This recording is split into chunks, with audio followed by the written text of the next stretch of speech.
14-year-old girl found beaten and stomped to death on bike trail in Michigan. In Armada, Michigan, they went 41 years till 2014 since their last murder case. You wouldn't think that this area would have crime considering it is 35 miles away from the big city of Detroit and the crime that runs rampant there. That all changed when April Millsap's body was discovered along a biking trail. April was only 14 years old at the time of her murder. She was an only child and lived with her mom Jennifer and her stepdad David. The village of Armada, where this all took place, is a small town just 1 square mile with a little over 1,700 residents. The police department was just as small, so you can imagine the panic that set in when they received the 911 call about April. The tragedy. The day in question was July 24, 2014. April was just doing her daily routine and took her beloved dog Penny out for a walk. April took her dog on a bike trail that was close to her home and left around 6 p.m. Sometime later, a husband and wife, who were also walking on the trail, found Penny walking around by herself. Penny was found near a ravine. The couple immediately called 911 and said that they found a dead body. The police were then called out and Detective Rebecca MacArthur of the Michigan State Police was one of the first to arrive on the scene. Upon investigation of April's body, they found that her clothing had been ripped off of her. Her shorts and underwear were pulled down to her ankles, and it would later be determined that she was not sexually assaulted but she had been stepped on, and her autopsy would show her death to be caused by suffocation by the shoe being pressed on her throat.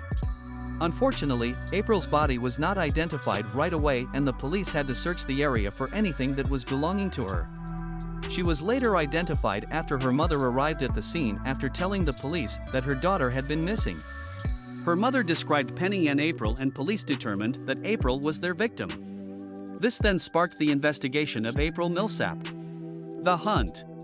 In starting their investigation, police asked April's mother if she had taken anything with her on this walk. Her mother said yes, that she took her cell phone and her black backpack and left around 6 p.m. Once April didn't show back up at home, her mother started contacting her friends and boyfriend within the hour. April's boyfriend told her mother that he had received a strange text from April around 6:30 p.m. The text said, "I almost got kidnapped umph." This sparked the police's interest in finding April's phone. They sent out officers, troopers and dogs to try and find her phone, all while trying to obtain her phone records. The dogs were luckily able to track her cell phone and found it a mile away from where her body was found. While the police were searching her phone, they found that April had a fitness app that tracked her movements and speed on the day she died. The records show that at 6 p.m. she left her house and was walking at a speed of 4 miles per hour. Then, by 6:20 p.m. her speed picked up for 15 minutes. This ended up showing that April had fought back but was overpowered.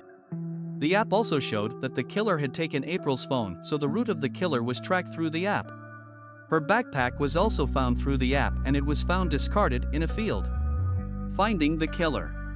As police questioned witnesses and other individuals, witnesses said that they saw an angry-looking man on a blue and white motorcycle that day.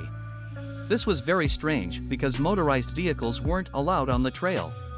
Another witness also said that they saw April and a man fighting but didn't think April was in danger at the time. The police took this information and were able to obtain surveillance from a street nearby with the motorcyclist being caught on camera at 6:49 p.m. Unfortunately, they were not able to make out his facial features because he had a helmet on. One day, Trooper Raymond Peckman driving home from work when he spotted a blue and white motorcycle. It matched the description that was given by several witnesses. He went to the house and took pictures of the motorcycle and took note of the address it was at. He later showed these pictures to his colleagues and was given the go-ahead to talk to the homeowner. The homeowner then told police that the motorcycle belongs to his friend James Van Callis, who lived 40 miles away. The police then went in to question James, who was very cooperative and answered all their questions. But even with cooperating with the police, Trooper Peckman still had an eerie feeling about James.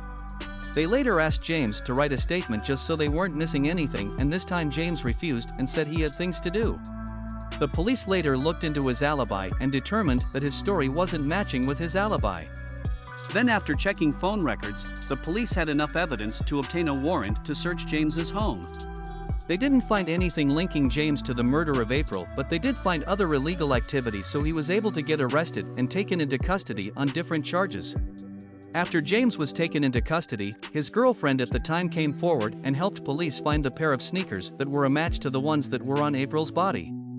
James was then arrested and charged with April's murder. Aftermath. January 20, 2016, James' trial started.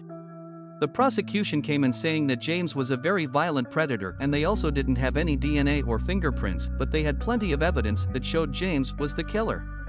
This included all the witnesses, phone records, April's fitness app, and surveillance footage of James leaving the scene. The defense tried to say that there was no evidence to put him at the scene, therefore he was innocent. After 6 hours of deliberation, the jury found James guilty of first-degree murder and he was sentenced to life in prison without the possibility of parole. In July 2015, a community garden was created at the opening of the trail where April was murdered. There are pictures of April and a statue of her dog Penny. The statue of her dog is to honor the dog who was able to lead people to find April, because without that the investigation would have never started.